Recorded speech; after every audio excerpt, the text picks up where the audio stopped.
Hello friends, welcome back. In this video we are discuss about downstream processing unit 2 paper number 6 not 6. તો આ downstream processes માં ઘણા બધા part છે. તો આપણે આ વિડિયોમાં અહીંયા યુનિટના પાર્ટ 1 જોઈશું. તો first, what is downstream processes and its step? So the various procedures involved in the actual recovery of useful product after fermentation of any other process together consist downstream processes. એટલે કે કોઈ પણ useful product હોય એની recovery લાવવાની છે કે એની fermentation પછીની product fermentation થઈ ગયા પછી પ્રોડક્ટ સાથે શું કરવાનું છે એ બધું જ આવશે downstream પ્રોસેસીસમાં. It is very important step in the manufacturing of different products in pharmaceutical industry such as antibiotic, hormones, antibodies, vaccines, enzymes, food industry, etc. એટલે કે અહીંયા ડાઉનસ્ટ્રીમ પ્રોસેસ શું છે તો કે અપસ્ટ્રીમ પ્રોસેસીસ પૂરી થઈ જાય પછી સ્ટાર્ટ થાય. હવે અપસ્ટ્રીમ પ્રોસેસીસમાં શું હતું તો કે અપસ્ટ્રીમ પ્રોસેસીસમાં આપણે પ્રોડક્ટ બનાવીએ ફર્મેન્ટેશન કરીએ ત્યાં સુધીનું કરતા હતા. પહેલાં પ્રોડક્ટને આપણે પહેલાં ઓર્ગેનિઝમ આઇસોલેટેડ કરતા હતા. પ્રોડક્ટ બનાવવા માટે ધારો કે કોઈ એન્ટીબાયોટિક બનાવીએ છીએ તો આપણે કોઈ ઓર્ગેનિઝમ્સ લીધું હતું કે જે પર્ટિક્યુલર એન્ટીબાયોટિક બનાવે છે. આ એન્ટીબાયોટિક પછી આપણે એને ફર્મેન્ટેશનની આખા બધા સ્ટેપ જોયા હતા કે કયું ફર્મેન્ટેશન થશે, એ કેવી રીતે ફર્મન્ટ થશે, એ બધું જોયું હતું. હવે એનું ફર્મેન્ટેશન થઈ ગયું છે, આપણને પ્રોડક્ટ મળી ગઈ છે. તો પ્રોડક્ટ મળ્યા પછી શું એને ડાયરેક્ટલી પ્યોર ફોર્મમાં નથી મળતી. તો ફર્મેન્ટેશન થયા પછીના બધા જ સ્ટેપ છે એ આવે છે ડાઉનસ્ટ્રીમ પ્રોસેસીસમાં. In addition the product is either present in the cell, in the medium or the broth. એટલે કે પ્રોડક્ટ છે એ કાં તો સેલની અંદર હશે, કાં તો મીડિયમમાં હશે અને કાં તો બ્રોથમાં હશે. એને હવે તમારે અલગ કરવાનું છે પ્રોડક્ટને સેલમાંથી, મીડિયમમાંથી અથવા તો બ્રોથમાંથી. The concentration of product is generally low. પ્રોડક્ટનું કન્સન્ટ્રેશન છે એ જનરલી કેવું હોય તો કે લો હોય. In either cases it is mix with the other molecules from which is had to be separated. Or other શું ઘણી વખત શું થાય તો કે બીજા મોલિક્યુલ સાથે મિક્સ થયેલું હોય તો તમારે એમાંથી એને અલગ કરવાનું છે. તો ડાઉનસ્ટ્રીમ પ્રોસેસીસમાં આપણે એના જ અલગ અલગ સ્ટેપ જોવાના છીએ. આ ફ્લો ચાર્ટ છે downstream પ્રોસેસીસનો. Influenced by product concentration and stability, other considerable are yield each step, process cost and purity requirement. કે જોઈએ ડાઉનસ્ટ્રીમ પ્રોસેસમાં શું છે. ફર્મેન્ટેશન થઈ ગયું, આ અપસ્ટ્રીમ સુધીનું હતું. અપસ્ટ્રીમ પ્રોસેસીસ સુધીમાં ફર્મેન્ટેશન થયેલું હતું ઇન સીટુ, બરાબર. ઓર હવે એક્સ સીટુ કન્ડિશનમાં લો તો આપણે ફર્મેન્ટેશનનું સૌથી પહેલાં શું કરાવશું તો કે સેલ સેપરેશન કરાવશું. સેલ સેપરેટ થઈ ગયા પછી એનું સેન્ટ્રીફ્યુઝ કરશું અથવા તો ફિલ્ટ્રેશન કરશું. હવે શું તો કે એના બે પાર્ટ પડી જશે. સેલ હશે તો સેલને હાર્વેસ્ટ કરશું અને આ હાર્વેસ્ટેડ સેલ હશે તો તમારે એને હાર્વેસ્ટ કરવા પડશે. એમાંથી પાછું શું નીકળશે તો કે બાયોમાસ વેસ્ટ નીકળશે. If product is extra cellular, જો પ્રોડક્ટ છે એ એક્સ્ટ્રા સેલ્યુલર હોય, પ્રોડક્ટ છે એ ઇન્ટ્રા સેલ્યુલર પણ હોઈ શકે અને એક્સ્ટ્રા સેલ્યુલર પણ હોઈ શકે. એક્સ્ટ્રા મતલબ કે પ્રોડક્ટ છે એ સેલની બહાર છે, મીડિયમની અંદર અથવા બ્રોથની અંદર, તો સેલનું કોઈ જ કામ રહેતું નથી એટલે એને કહેવામાં આવે છે biomass.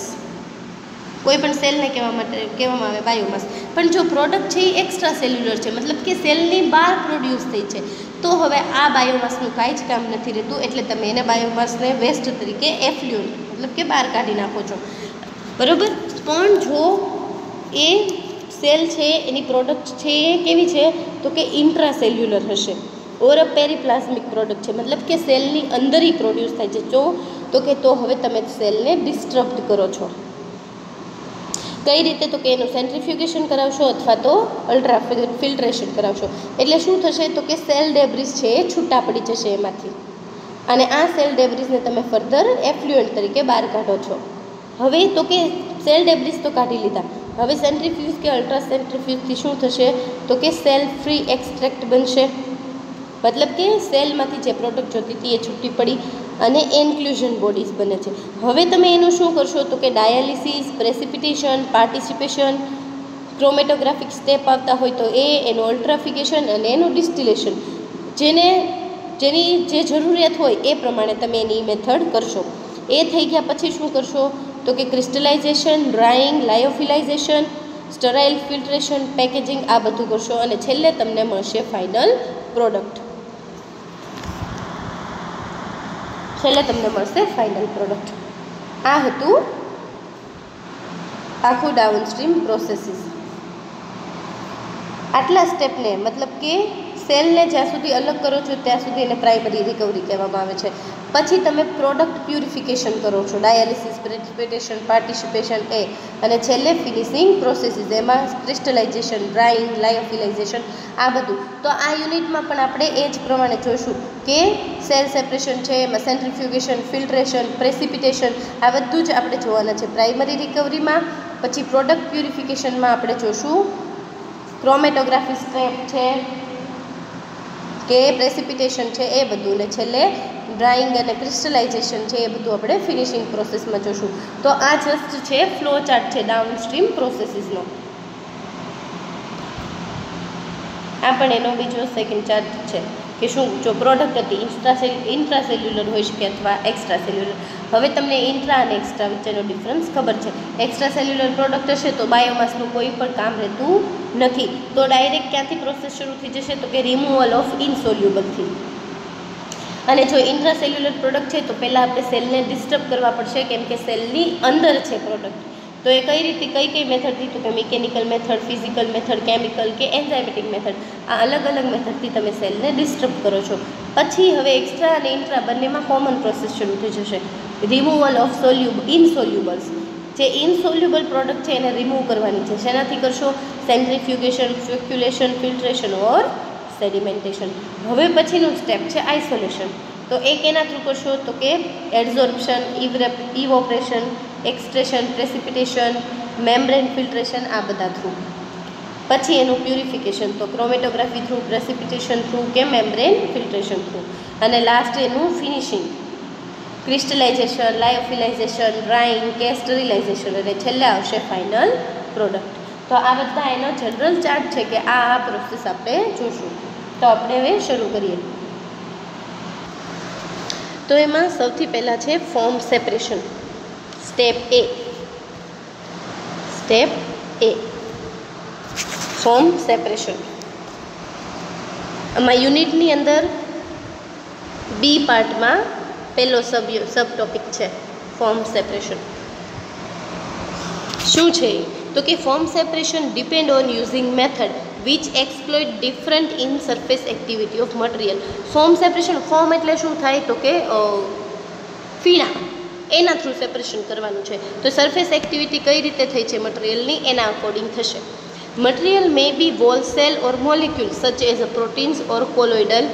It is selectively adsorbs or attached to the surface of gas bubble, rising through a liquid to be concentrated or separated, finally removed by skimming. શું થાય છે તો કે સેલની અંદર જે પ્રોટીન હશે અથવા બીજા કોલોઇડલ મટીરિયલ છે એ શું થાય છે તો કે ગેસ બબલ સાથે મિક્સ થઈ જાય છે અથવા ચોંટી જાય છે. તો આ ગેસ બબલને પછી તમે રિમૂવ આઉટ કરી દો છો. એને કહેવાય ફોર્મ સેપરેશન. એટલે કે ફોર્મ થ્રુ તમે જે પ્રોટીન કે કોલોઇડલ મટીરિયલ છે એ બધાને સેપરેટ કરો છો. It is possible to make some material surface activity by the application or surface such as long chain fatty acid, amines and quaternary ammonium compounds. આ બધાને તમે અલગ કરી શકો. આ બધા સર્ફેક્ટન્ટ છે કે આ સર્ફેક્ટન્ટ થ્રુ તમે અલગ કરી શકો છો. Material made surface alive and collected are termed colloidants, where the surfactant are termed a collectors. જે સર્ફેક્ટન્ટ છે એને કહેવામાં આવે છે કલેક્ટર્સ, અને જે મટીરિયલ હતું જેને તમારે સેપરેટ કરવાનું છે એને કહેવામાં આવે છે કોલિજન્સ. મટીરિયલ જેને તમારે અલગ કરવાનું છે એને કહેવાનું કોલિજન્સ, અને સર્ફેક્ટન્ટ કે જેની સાથે એ જોડાઈને અલગ થશે એને કહેવામાં આવે છે collectors. When developing this method of separation, the important variable may need experimental investigation are pH, air flow rate, surfactant, colligants, collector ratio. શેના ઉપર આધારિત છે તો કે પીએચ છે, એર ફ્લો કેટલો છે, સર્ફેક્ટન્ટ કયા કયા છે અને કોલિજન્સ ઓર કલેક્ટર રેશિયો કેટલો છે, આ બધા ઉપર છે એ વર્ક કરતું હોય છે, એક્સપેરિમેન્ટ છે. આ હતું ફોર્મ સેપરેશન. હવે એના પછીનું નેક્સ્ટ સ્ટેપ છે પ્રેસિપિટેશન. યુનિટની અંદર બી ટોપિકની અંદર સેકન્ડ સબ ટોપિક પ્રેસિપિટેશન. પહેલાં આપણે જોયું ફોર્મ સેપરેશન, હવે છે પ્રેસિપિટેશન. તો this is the simplest method of isolation. Fermentated product like carbohydrate are precipitated by adding alcohol while organic acid છે are salted out the solution. Fermentation product like carbohydrate છે તો એને alcohol add કરીને તમે પ્રેસિપિટેટ કરી શકો. હવે તમને પ્રેસિપિટેટ ખબર છે, કોઈ પણ પ્રેસિપિટેટ જમા થઈ જવું ક્રિસ્ટલ ફોર્મમાં, એને કહેવામાં આવે છે પ્રેસિપિટેશન. તો આ પ્રેસિપિટેશનની અંદર તમે શું કરો છો તો કે કોઈ પણ ફર્મેન્ટેડ પ્રોડક્ટને કોઈ બીજી કેમિકલ્સ એડ કરીને પ્રેસિપિટેટ કરાવો છો. An older but effective method used at a stage is salting out protein followed by recovery of precipitation protein by centrifugation. Centrifuge કરીને પ્રોટીનને અલગ કરવામાં આવે છે. Precipitation is achieved by addition of inorganic salt at high ionic strength and usually in the form of solid and saturated solution of ammonium sulfate. Precipitation છે એ generally high iconic સ્ટ્રેન્થવાળું salt અથવા તો saturated અમોનિયમ sulphate use કરીને કરવામાં આવતું હોય છે. Ammonium sulphate is a popular due to the ખૂબ હાઈ સોલ્યુબિલિટી છે એની પાસે, લો ટોક્સિસિટી છે, પ્રોડક્ટને કોઈ ટોક્ઝિક પ્રોડક્ટ માટે ટોક્ઝિક નથી, બટ લો કોસ્ટ છે but it can liberate ammonia at high pH. પણ જો હાઈ પીએચ થઈ જાય તો એ અમોનિયા છે એને લિબરેટ કરવાનું સ્ટાર્ટ કરી દે છે. And it's corrosive to metal sulphate. અને જો મેટલ સરફેસ હોય તો એ કોરેડ કરવાનું પણ શરૂ કરી દે છે. એક્ઝામ્પલ તરીકે સેન્ટ્રીફ્યુઝ. કોઈ પણ સેન્ટ્રીફ્યુઝમાં તમે અમોનિયમ સલ્ફેટ નાખો છો તો એ સેન્ટ્રીફ્યુઝને કોરોડ કરી શકે છે, મતલબ કે કાટ લગાડી શકે છે. The solubility of the salt varies with temperature. Solubility છે સોલ્ટની કોઈ પણ ટેમ્પરેચર સાથે વેરી થતી હોય. So strict temperature control is required. તો ટેમ્પરેચર કંટ્રોલ છે ખૂબ રિક્વાયર્ડ છે. Additional of organic solvent such as acetone, ethanol or isopropyl at low pH reduce a protein solubility. એ શું કરે છે તો કે પ્રોટીનની સોલ્યુબિલિટી ઘટાડે છે લો ટેમ્પરેચરે. And dielectric constant of the medium resulting the precipitation of the protein. એટલે કે અહીંયા તમે ઇનઓર્ગેનિક કમ્પોનન્ટ તરીકે લઈ શકો છો અમોનિયમ સલ્ફેટ, અને જો તમારે ઓર્ગેનિક સોલ્વન્ટ લેવું છે પ્રેસિપિટેશન માટે તો તમે લઈ શકો છો એસિટોન, ઇથેનોલ કે આઇસોપ્રોપાઇનોલ. તો આ હતું પ્રેસિપિટેશન. પહેલાં તમે જોયું ફોર્મ સેપરેશન, પછી તમે જોયું પ્રેસિપિટેશન.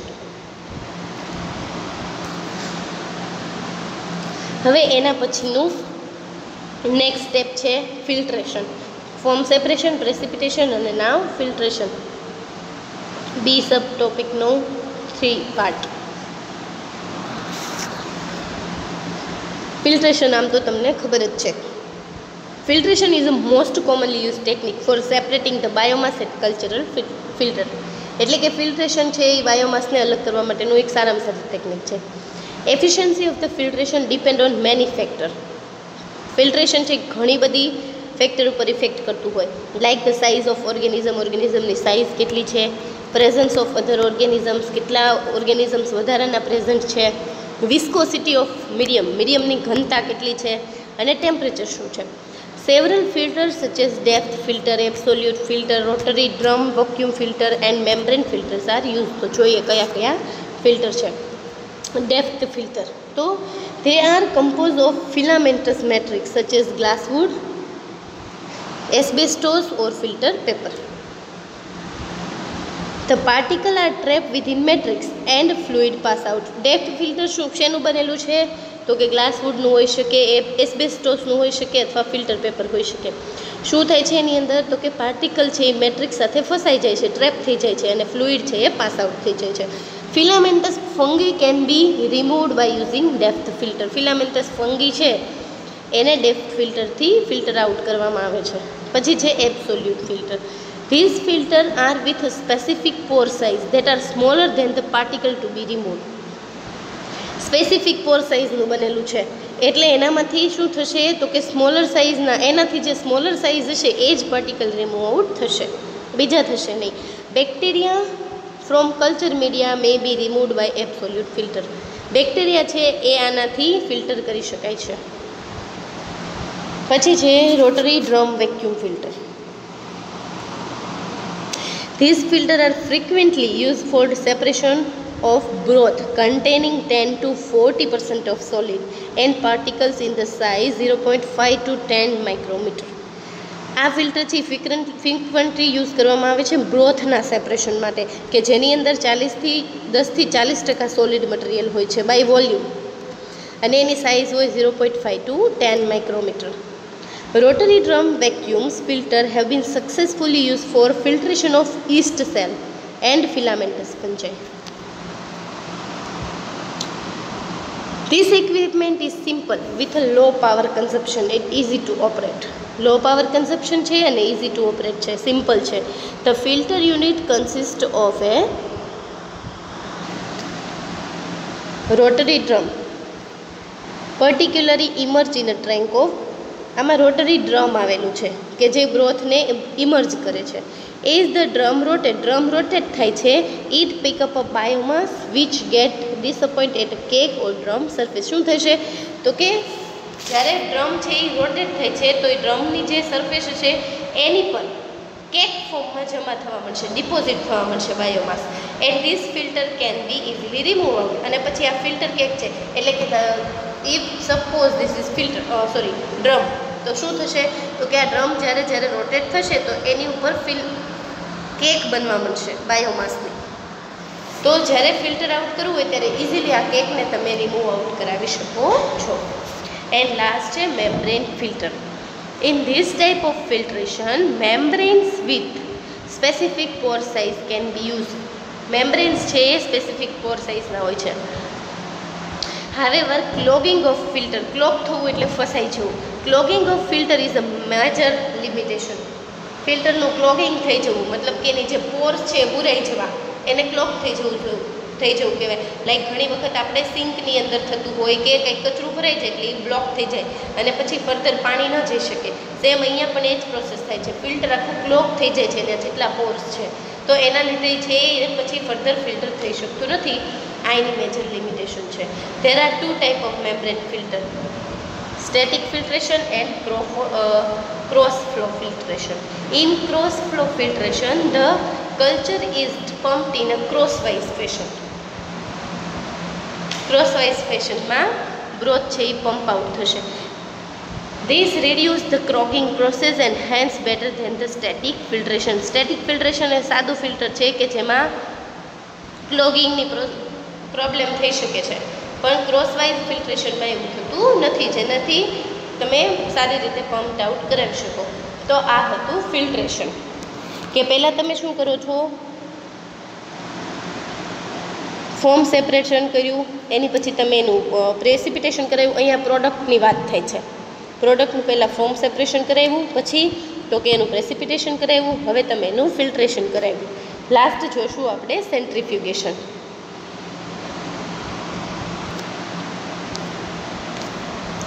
હવે આપણે જોઈએ centrifugation. In this technique of centrifugation is based on the principle of density, differences between the particle to be separated and the medium. આ ટેકનિક સેન્ટ્રીફ્યુગેશનનો પ્રિન્સિપલ આમ તો તમને ખબર છે શું થતું હોય તો કે પેલેટ અને સુપરનેટર છે એ એક આરપીએમ સેટ કરેલું હોય રોટેટ પર મિનિટ એની સાથે અલગ થઈ જતું હોય, સેપરેશન થઈ જતું હોય. Thus centrifugation is mostly use for સેપરેટિંગ solid particle from liquid phase. આપણને ખબર છે કે સોલિડ પાર્ટિકલને લિક્વિડમાંથી અલગ કરવા માટે આપણે સેન્ટ્રીફ્યુગેશન યુઝ કરીએ છીએ. Unlike the centrifugation that is covalently carried out in a laboratory scale, there are certain limitations for large scale industrial centrifugation. ઇન્ડસ્ટ્રીમાં જોવા જઈએ તો લાર્જ સ્કેલમાં સેન્ટ્રીફ્યુગેશન કરાવવું છે એ ખૂબ અઘરું પડતું હોય છે, એટલે લેબોરેટરી સ્કેલ પ્રમાણે તમે એને કેરીડ આઉટ કરાવી શકો છો. However in recent year continuous flow industry centrifuge has been develop. પણ અત્યારે જોવા જઈએ તો ઇન્ડસ્ટ્રીમાં કન્ટિન્યુઅસ ફ્લો ઇન્ડસ્ટ્રીયલ સેન્ટ્રીફ્યુજ બનાવવામાં આવ્યું છે કે જે ઇન્ડસ્ટ્રીમાં યુઝ થતું કરી શકાય એવું. There is continuous feeding in the slurry and collection of clarified fluid, while the solids disposed can be removed intermediately. આમાં તમે સ્લરી બનાવીને અલગ કરી શકો છો અને જે વધારાના સોલિડ છે એ ડિપોઝિટ થયા હોય ને તમે ઇન્ટરમીડિયેટલી અલગ કરી શકો છો, રિમૂવ આઉટ કરાવી શકો છો. અહીંયા અલગ ટાઈપ આપેલા છે. ક્લેરિફાઈડ ફર્સ્ટ છે ટ્યુબ્યુલર બાઉલ સેન્ટ્રીફ્યુજ છે. નીચેની સાઈડથી ફ્લુઇડ ઇન થાય છે, સેલ્સ છે આઉટ બાર ઇન્ટરમીડિયેટલી રિમૂવડ આઉટ કરાવી શકો છો અને ઉપર ક્લેરિફાઈડ ફ્લુઇડ આઉટ. સેકન્ડ છે એ છે ડિસ્ક સેન્ટ્રીફ્યુજ. થર્ડ છે એ મલ્ટી ચેમ્બર સેન્ટ્રીફ્યુજ છે અને ફોર્થ છે એ સ્ક્રોલ સેન્ટ્રીફ્યુજ છે અથવા તો ડિસેન્ટર સેન્ટ્રીફ્યુજ. હવે એને આપણે ડીપમાં જોઈએ.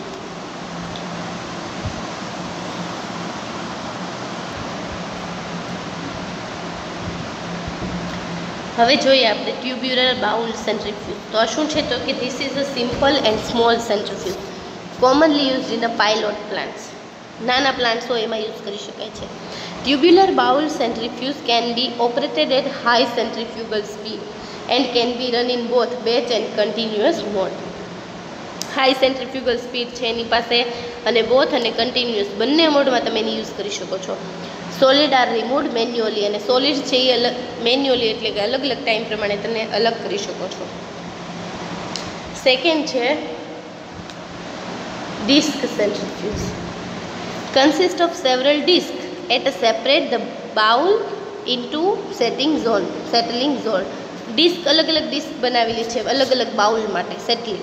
The feed or slurry is fed through the central tube. શું થાય તો કે સ્લરી છે એ સેન્ટ્રલ ટ્યુબમાંથી અલગ થઈ શકે છે. Clarified fluid move out while the soil settle at the lower surface. શું થાય છે તો કે ફ્લુઇડ છે એ અપવર્ડ્સ ઉપરની તરફ જતું રહે છે અને સોલિડ્સ છે એ બધું લોઅર સરફેસમાં જમા થાય છે એટલે કે બોટમ પર જમા થાય છે, જ્યારે ફ્લુઇડ્સ છે જેને તમારે અલગ કરવાનું છે એ ઉપરની તરફ જતું રહે છે. થર્ડ વન છે multi chamber centrifuge. This is basically a modification of tubular bowl type of centrifuge. કેવું છે તો કે ટ્યુબ્યુલર બાઉલ ટાઈપનું જ છે. કન્સિસ્ટ ઓફ સેવરલ ચેમ્બર, ઘણી બધી ચેમ્બર છે એની પાસે, એનું નામ જ મલ્ટી ચેમ્બર છે, જે ઝિગઝેગ ફેશનમાં બનેલી હશે. There is a variation in the central force is different chamber. પણ બધા જ ચેમ્બરનો સેન્ટ્રીફ્યુગલ ફોર્સ છે અલગ અલગ હશે. Force is much higher in a પેરીફેરી chamber. જેની પેરીફેરી ચેમ્બર હશે, પેરીફેરી કોને કહેવાય? ફિલ્ટરની આજુબાજુની છેલ્લી જે ચેમ્બર હોય ને પેરીફેરી ચેમ્બર કહેવાય. As a result smallest particle settle down in outer most chamber. એટલે કે સ્મોલર સૌથી નાના પાર્ટિકલ હશે એ આઉટર મોસ્ટ ચેમ્બરમાં, એટલે કે ચેમ્બરની સૌથી છેલ્લી જે ચેમ્બર હશે સેન્ટ્રીફ્યુજની ત્યાં આવીને સેટલ ડાઉન થશે. આ હતું મલ્ટી ચેમ્બર સેન્ટ્રીફ્યુજ. અને લાસ્ટ છે scroll centrifuge or decanter centrifuge. It is composed of a rotary horizontal bowl temperate at the one end. Decenter is generally used to concentrate fluid with high solid concentration. Biomass 5 to 80% જેટલું હોય એટલા high concentration માટે use થતું હોય છે. Solid are deposit on wall of bowl. બાઉલની wall પર solid છે એ ડિપોઝિટ થશે. વિચ કેન બી સ્ક્રેપ કરવું એટલે ખોતરવું, અલગ કરવું. And remove from the narrow end, અને એના નેરો એન્ડમાંથી એ રિમૂવ આઉટ થઈ શકે છે. તમે આ ચારેયની ફિગર છે એ આગળની સ્લાઇડમાં જોઈ હતી. તો આ વિડીયોમાં આપણે પાર્ટ 1માં આપણે શું જોયું તો કે ડાઉનસ્ટ્રીમ પ્રોસેસનું ઇન્ટ્રોડક્શન જોયું અને પછી એનું રિમૂવલ ઓફ માઇક્રોબિયલ સેલ અને સસ્પેન્ડેડ સોલિડના 4 પાર્ટ હતા. ફોર્મ સેપરેશન, પ્રેસિપિટેશન, ફિલ્ટ્રેશનની અંદર આપણે ફિલ્ટરના ટાઈપ જોયા અને પછી આપણે જોયું સેન્ટ્રીફ્યુગેશન. અને સેન્ટ્રીફ્યુગેશનના 4 type: tubular bowl centrifuge, dish centrifuge, multichamber centrifuge and scroll centrifuge of decanter. મતલબ કે અપસ્ટ્રીમના ફર્મેન્ટેશન થયા પછી હવે પ્રોડક્ટનું આપણે ડાઉનસ્ટ્રીમ પ્રોસેસીસ કરાવવાનું છે. તો પ્રોડક્ટમાં પહેલાં આપણે ફોર્મ સેપરેશન કરાવ્યું હતું, પછી એ પ્રોડક્ટનું આપણે પ્રેસિપિટેશન કરાવ્યું, પછી એનું ફિલ્ટ્રેશન કરાવ્યું અને લાસ્ટ આપણે એનું સેન્ટ્રીફ્યુગેશન કરાવ્યું. હવે આગળની મેથડ આપણે પાર્ટ 2માં જોશું. Thank you.